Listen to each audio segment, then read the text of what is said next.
Hi, fifth graders. This is our second lesson on point of view, or what is also known as narrative perspective. We're going to get a little bit deeper into author's point of view, but first we'll review what we've learned so far. First of all, let's talk about dialogue and narration. Remember, dialogue is when the characters speak, while narration is when the actual narrator speaks. Quotation marks show you or separate the narration from the dialogue. So if something's in quotation marks, it means that it's dialogue. It's when a character is speaking. For example, help, my cousin Jack said. Help in quotation marks is the dialogue, where my cousin Jack said is the narration. And then based on this narration is how you know if it's first, second, or third person. Identifying narrative perspective. It's about the narrator, and remember, that's who tells the story. Now, sometimes the narrator, we know, can be someone who's not in the story. That's the traditional, what we're used to, is called the narrator. But other times, one of the characters can be the narrator of the story. Remember, we're not going to look at dialogue to decide who's telling the story. We don't care what characters say. Only the narrator's voice matters. So we're going to look at some different pronouns. We're trying to figure out the narrator's viewpoint on the story. We're going to look at perspectives and signal words.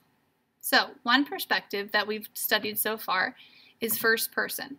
And the pronouns that we look for are I, me, mine, we, us, and ours. That's how we know it's first person. The second type of perspective we've looked at is second person. And in this kind, we hear you and your as our signal words. And then the third type we've looked at is third person. The pronouns we find here are he, she, her, they, them, and also character names.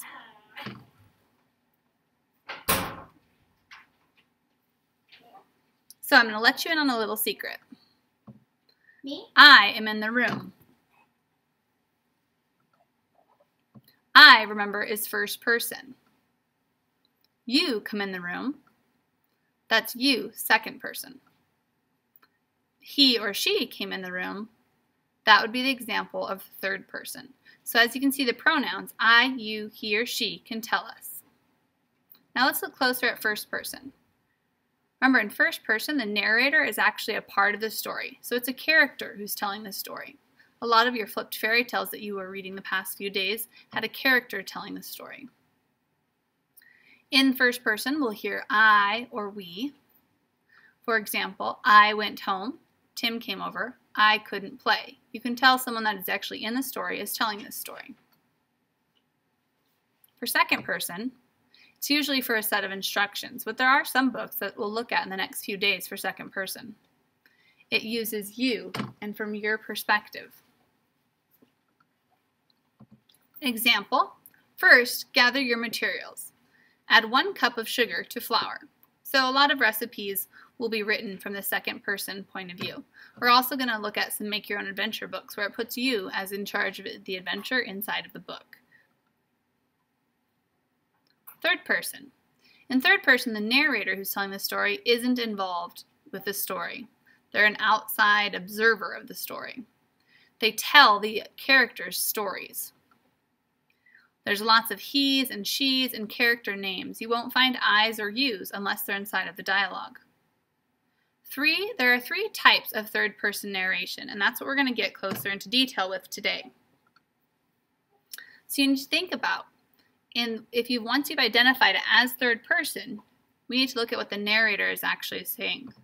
Does the narrator tell you the thoughts and the feelings of the characters? Whether or not they do will depend on what type of third person it is. The first one we'll look at is third person omniscient. This is my favorite type of point of view because in this type, the narrator is all-knowing.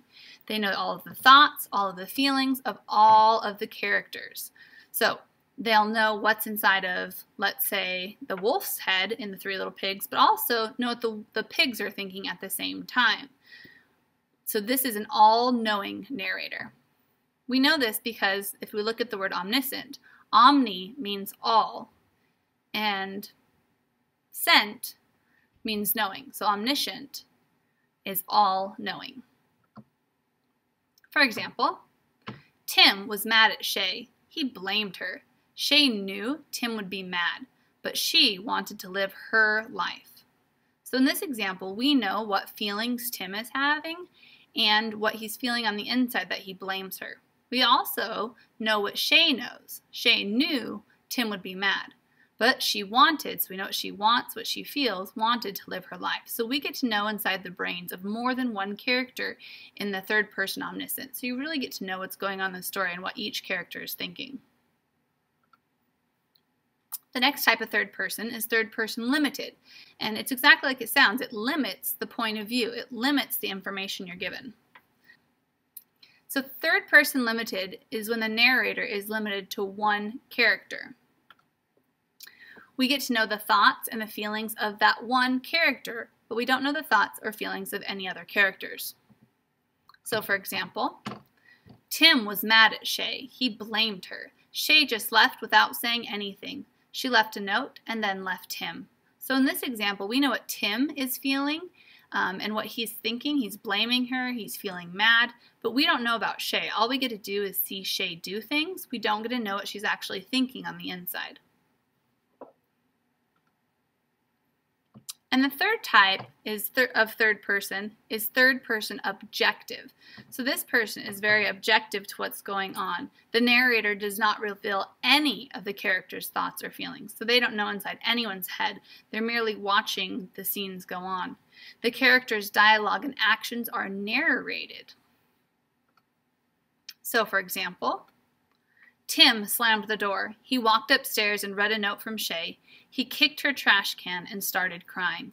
So in this, we don't know how Tim is feeling. It doesn't say that Tim is sad, even though we can infer that because he's crying. We also don't know what Shay is thinking or feeling. We only know what she actually does. So this is objective. Objective means that you just are viewing everything, but you don't know what anyone is seeing or thinking or feeling. So here are some tips on identifying. First, check to see if it's first or second person. Then, if it's not first or second person, then you know it's going to be third person. Then once you get to the third person, you're going to decide, is it objective, where it doesn't get to see anyone's thoughts, limited, where it only gets to see inside one character's head, or omniscient, where it's in two or more characters' heads. So for example, let's think about the Three Little Pigs. The original story of the Three Little Pigs is objective. You just get to know what the pigs are doing, you get to know what the wolves are doing. We get to know what everybody is saying, but we don't really get to know what people are thinking. If we think about if it was a limited point of view for the Three Little Pigs, that would be, for example, the true story of the Three Little Pigs, where we get to know what the wolf is thinking, what the wolf is feeling. So then we only get to know his point of view, and that's why it's called limited, because it limits how much you know. And then lastly, omniscient would be a really cool point of view for the Three Little Pigs, because we would get to know what the wolf is thinking and feeling. But we'd also get to know what those pigs are thinking and feeling inside of the same story. So what you want to ask yourself is, whose story is the narrator telling? Is it his own story? Is he part of the story, a character? That's going to be first person. Is he telling a story that you're a part of? Is he saying you and your? That'd be second person. Or is he telling someone else's story, third person? Now, remember that we focus on narration, not on dialogue, so you can't look at what's inside of the quotes to determine the point of view. So you're going to do a little practice. You're just going to have 3 paragraphs that you look at. You're going to read the following passages, determine the narrator's perspective, and then write down your answer on a piece of scratch paper. Here we go. The first one. The previous night, make your plans for the next day and write them down. If you attend an exclusive Samurai's party and feel timid, you cannot do your part in making it a successful party. You had first better prepare by convincing yourself that you will have a grand time, and you should feel grateful for the invitation. So think to yourself, who's telling the story? Is it a character in the story? Are they including you in the story?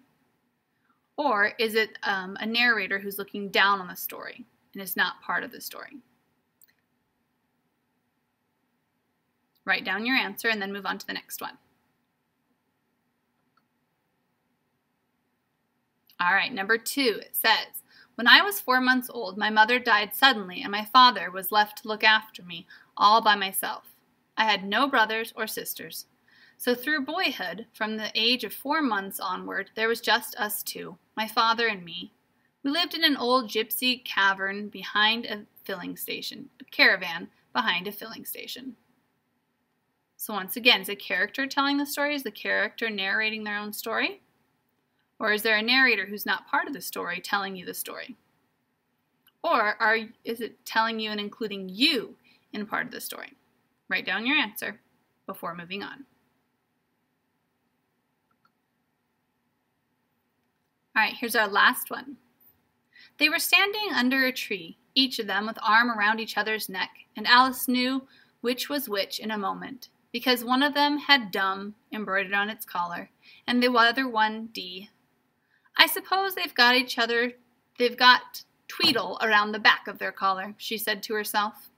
They stood so still that she quite forgot they were alive, and she was just looking round to see if the word Tweedle was written at the back of each collar, when she was startled by a voice coming from one marked dumb.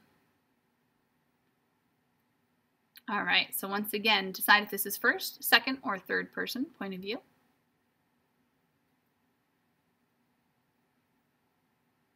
All right, hopefully you've realized since there's not any I's or U's that are outside of quotation marks. The only I see here is I suppose they've each got Tweedle around the back of the collar. Okay, so there's the only I there. So, and that's inside quotation marks. Remember, we won't pay attention to that one. So other than that, I see a lot of he's and she's in the character names, so we should know this is third person. Now you have to move on to the next step for third person. Is it third person omniscient, where we know what 2 or more characters are thinking, so we're all knowing? Or is it third person limited, where we just know what one person is thinking? Or is it third person objective, where we don't know what anyone's thinking? So I'm going to reread this, and I want you to think about, do we know what someone is thinking or feeling when I read this? They were standing under a tree, each with an arm around the other's neck, and Alice knew which was which in a moment, because one of them had dumb embroidered on his collar, and the other D. I suppose they've each got Tweedle around the back of the collar, she said to herself. They stood so still that she quite forgot they were alive, and she was just looking round to see if the word Tweedle was written at the back of each collar, when she was startled by a voice coming from the one marked dumb. All right, hopefully you've noticed that we only have Alice's thoughts in here. We know what Allison knows. Up here it says, Alice knew which was which in a moment. Okay, so that's what she's thinking. Down here it says she quite forgot. We don't know what someone forgets unless we're inside their brain.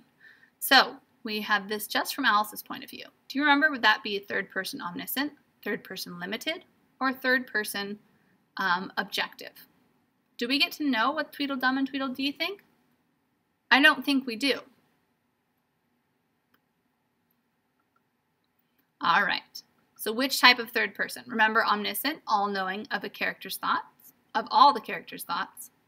Limited only knows one character's thoughts. Or objective, doesn't know any of the character's thoughts. If you need to go back and reread, you sure can. All right, here are your final answers. The first one was second person because it was saying you are invited to the samurai party, and it was giving you advice on how to get ready for it. The second one was first person because it used the pronouns of I, me, and my, and the character was telling the story. And the third person, the narrator, was telling the story with he and she, but it was limited because we only got to see Alice's point of view.